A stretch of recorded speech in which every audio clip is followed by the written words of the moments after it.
Sauron foi o maior inimigo dos povos livres da Terra-média.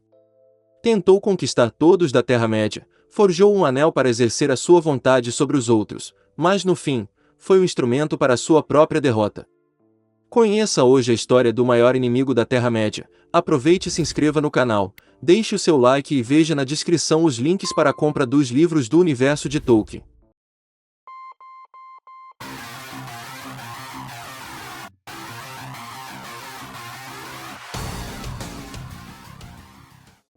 A Primeira Era. Sauron foi um dos Maiar, espíritos que ajudam e conhecidos como os Valar. Ele entrou em existência antes da criação do mundo. Sauron não foi mau ao início. Antes ele era um Maia de Aulé, o Valar cujo domínio foi o das substâncias que a terra foi feita. Aulé era um senhor, e um mestre do artesanato. Sauron aprendeu muito com ele sobre a elaboração, a forja, e criação. Mas Sauron foi levado pela força e o poder de Melkor, um poder que deseja o domínio de todo o mundo. Sauron queria arranjar as coisas de acordo com a sua vontade, e ele acreditava que Melkor era o melhor caminho para atingir esse objetivo. Melkor se tornou conhecido como Morgoth, o inimigo das trevas, e Sauron tornou-se o seu mais poderoso servo. Morgoth viveu na fortaleza de Utumno. E para Sauron foi dado o comando de outro forte chamado Angband, que tinha sido construído perto da costa para defender os ataques dos Valar e das Terras Imortais. Quando os Valar despertaram os Elfos na Terra-média, eles decidiram fazer a guerra contra Morgoth. Na Batalha dos Poderes, Morgoth foi levado prisioneiro, mas Sauron escondeu-se nas profundezas das cavernas abaixo de Angband e assim escapou do cativeiro. Morgoth foi preso pelos Valar e após ser liberado, ele roubou as joias chamadas Silmarils que tinham sido feitas pelo grande elfo artesão, Fëanor, e ele retornou à Terra-média. Fëanor e muitos de seus parentes, os Noldor, seguiram Morgoth, a fim de recuperar as Silmarils, bem como a Guerra das Joias que durou até um pouco depois da Primeira Era. Sauron, mais uma vez, se tornou tenente de Morgoth. Morgoth reconstruiu Angband como sua principal fortaleza, e deixou Sauron no comando quando foi embora. Sauron tinha se tornado sábio, forte e cruel. Ele era um poderoso feiticeiro que poderia transformar-se em diversas formas, até poderia ter uma aparência agradável. Durante toda a Primeira Era usou seus poderes em confrontos para destruir aqueles que eram contra Morgoth. Ao final da Primeira Era, os Valar travaram a Guerra da Ira contra Morgoth, que foi totalmente derrotado. Morgoth foi banido para sempre do mundo e foi enviado para o vazio. O papel de Sauron na Guerra da Ira não é conhecido. Após a guerra, Sauron temia a ira dos Valar e ele foi diante de Eonwë e renunciou os seus feitos malignos. Foi dito a Sauron que ele deveria ir para as Terras Imortais e ser julgado por Menwë. Mas ele foi humilhado e envergonhado, então conseguiu fugir e continuar praticando o mal. A Segunda Era. Por volta do ano 500 da Segunda Era, Sauron começou a aumentar o seu poder. Ele acreditava que os Valar tinham abandonado a Terra-média após a Guerra da Ira e ele tinha planos para conquistá-la para si mesmo. Diferentemente de Morgoth, Sauron procurava não destruir os povos da Terra-média, mas controlá-los, e deste modo Sauron foi mais sábio que seu mestre. Nas terras da extremidade leste e sul, Sauron corrompeu muitos homens. Mas ele temia os homens de Númenor, que eram descendentes dos homens que uniram forças com os Elfos, contra Morgoth na Primeira Era. Os Númenóreanos tinham começado a explorar as costas da Terra-média e Sauron ainda não se atreveu em mover contra eles. Sauron escolheu Mordor para ser o seu domínio por volta do ano 1000. O terreno foi fechado em 3 lados por altas montanhas. Dentro ficava uma montanha vulcânica que se tornou conhecida como Montanha da Perdição. Sauron pretendia utilizar o seu grande calor como um poderoso forjador. Em Mordor, Sauron construiu a fortaleza de Barad-dûr, a Torre Negra. Prosseguindo seu plano, na Terra-média, Sauron queria persuadir os Elfos em seu serviço, porque seu poder era grande. Então foi para Eriador disfarçado fingindo ser um emissário dos Valar e com o nome de Anatar, Senhor dos Presentes. O Alto Rei Gil-galad e Elrond não o reconheceram. Sauron, em seguida, foi para Eregion, onde Celebrimbor e os senhores elfos viviam. Sauron seduziu com a promessa de melhorar as suas competências artesanais e prometeu ensinar-lhes muitas coisas. Usando as habilidades que aprenderam com ele, eles começaram a forjar os Anéis de Poder. Sauron retornou em Mordor, e em 1600, no cerco da Montanha da Perdição, Ele forjou um anel para governar os outros. Ele tinha que colocar grande parte da sua própria força e vontade para o anel para que ele pudesse dominar os outros anéis de poder. Um anel permitiu-lhe controlar os pensamentos daqueles que suportaram os outros anéis. Quando ele usava um anel, o poder do Sauron era reforçado, mas havia dois perigos. Primeiro, se alguém com grande força de vontade colocasse o anel, a pessoa poderia se tornar um controlador de Sauron.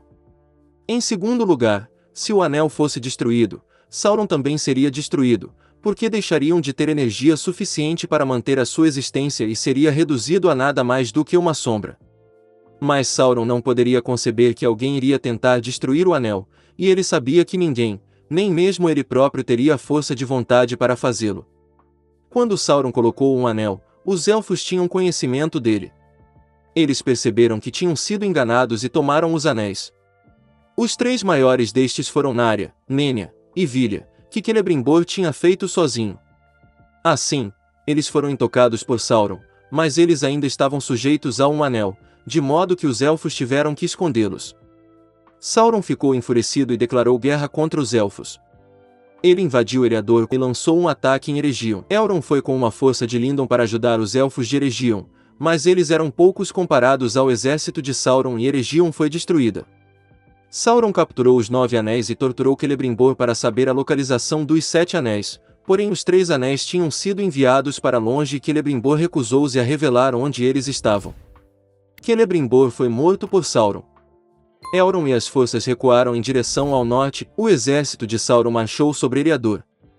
Gil-galad resistiu a Sauron na tentativa de invadir Lindon, e quando uma frota de Númenor chegou as forças de Sauron estavam sobrecarregadas. Sauron escapou e retornou a Mordor, com apenas a sua guarda pessoal. Sauron reconstruiu Mordor, dominou os orcs e outras criaturas do mal, aumentou a sua influência sobre os homens ao leste e ao sul de Mordor e ele próprio definiu-se como o Rei e Deus. Sauron criou os seus servos mortais ao recolher os 9 anéis dos homens. Disse que 3 deles eram grandes senhores de Númenor. Eles estavam todos escravizados à vontade de Sauron e ficaram conhecidos como Nazgûls. O orgulho de Sauron cresceu e ele se intitulou Rei dos Homens e Senhor da Terra. Após uma batalha contra os Númenóreanos, Sauron percebeu que não poderia ganhar e deixou ser pego como prisioneiro. Sauron alimentou sementes de discórdia entre os reis e jogou sobre os Númenóreanos o medo da morte. Sua forma foi agradável e seu comportamento foi humilde e lisonjeiro. Ele virou um confiável conselheiro do rei. Conseguiu convencer o rei a abandonar totalmente sua crença em Eru para adorar Morgoth. Os Númenóreanos começaram a realizar sacrifícios na esperança de ganhar imortalidade, mas eles se mantiveram mortais. Então, Sauron convenceu o rei dizendo que ele iria atingir imortalidade se ele fosse às Terras Imortais. O rei construiu uma grande frota e rumou oeste, com a intenção de tomar as Terras Imortais pela força. Mas quando colocou seu pé na margem, Eru causou uma tempestade. A frota naufragou, o rei foi enterrado no subsolo e a ilha de Númenor foi totalmente destruída por uma grande onda. Então Eru causou a tempestade para que homens nunca pudessem navegar as Terras Imortais novamente. Um grupo de Númenóreanos chamados de fiéis que não tinham sucumbido pelas enganações de Sauron escapou da queda de Númenor. Entre eles estavam Elendil e seus filhos Isildur e Anarion. Eles rumaram à Terra-média, então estabeleceram domínio sobre Arnor e Gondor. Nesse mesmo ano, o espírito de Sauron retornou a Mordor. A destruição de Númenor o tinha pego de surpresa, ele tinha apenas destinado a frota do rei para serem destruídos. O corpo de Sauron foi perdido, e ele nunca mais foi capaz de assumir uma forma agradável. Sauron, que resgatou o anel durante a queda de Númenor, começou a colocar o seu plano em prática novamente. Um exército de homens liderados por Elendil e um exército de elfos liderado por Gil-galad se juntaram contra Sauron na Guerra da Última Aliança. A batalha em Dagorlad foi travada fora dos portões de Mordor. As forças de Sauron foram derrotadas e Sauron foi cercado na sua Torre Negra. O cerco de Barad-dûr durou 7 anos, quando Sauron foi para baixo de sua torre. Ele lutou com Elendil e Gil-galad nas encostas da Montanha da Perdição. Na luta, Sauron foi derrotado, Elendil e Gil-galad foram mortos. Isildur cortou um anel da mão de Sauron, com a espada Narsil de seu pai que fora quebrada. Sauron fugiu do seu corpo em forma de espírito. A Terceira Era. Isildur não destruiu o anel, mas em vez disso ele tomou para si próprio. Porém acabou sendo morto quando o anel decidiu voltar para o seu mestre. Desde então o anel de Sauron tentou sobreviver. Sauron se escondeu por cerca de 1000 anos na desolação. Barad-dûr tinha sido destruída e Mordor era guardada, assim Sauron construiu uma nova fortaleza chamada Dol Guldur na Floresta Verde. Uma sombra caiu sobre a floresta e ficou conhecida como Floresta Tenebrosa. Numa primeira fase, ninguém sabia que Sauron havia retornado. Durante o segundo milênio da Terceira Era, as coisas começaram a piorar na Terra-média.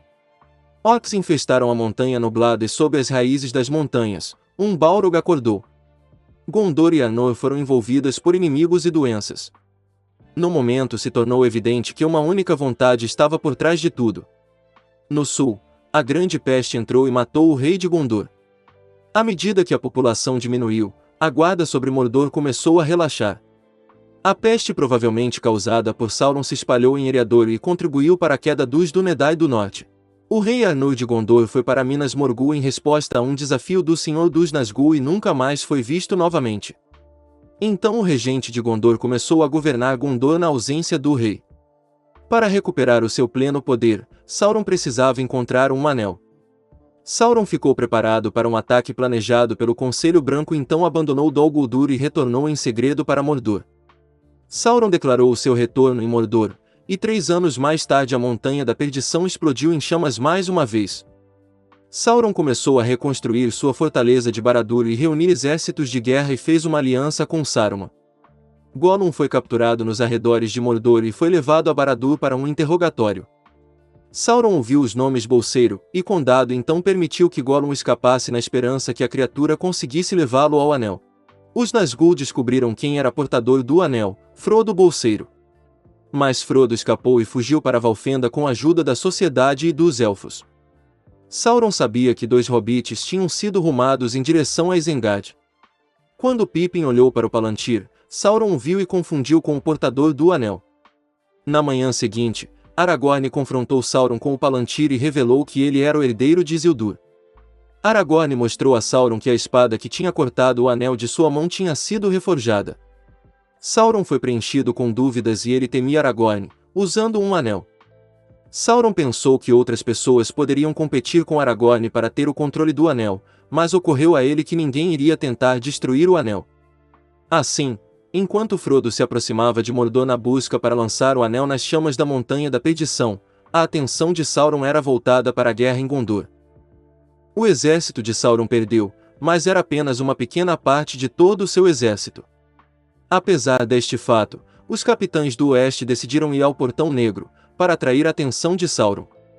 Achavam que Sauron poderia suspeitar que eles estivessem com um anel, e que ele iria concentrar toda a sua energia no Portão Negro, dando a Frodo tempo para completar a sua missão. Após o anel ser destruído na briga entre Gollum e Frodo, a Montanha da Perdição rompeu, o anel foi destruído, e os Nazgûl foram consumidos pelas chamas. Sem o poder e a vontade de Sauron, os orcs e trolls foram dispersos sacrificando-se em desespero, e os homens fugiram. O Portão Negro e as torres desmoronaram em ruína. A forma física de Sauron foi destruída e seu espírito dissipado. Com a maior parte de sua potência destruída, com o anel, Sauron foi completamente destruído, e apesar de outros mares do mundo, Sauron nunca surgiu novamente. Comente o que achou dessa história, aproveite e deixe o like, se inscreva e veja na descrição os links para a compra dos livros do universo de Tolkien. Até a próxima!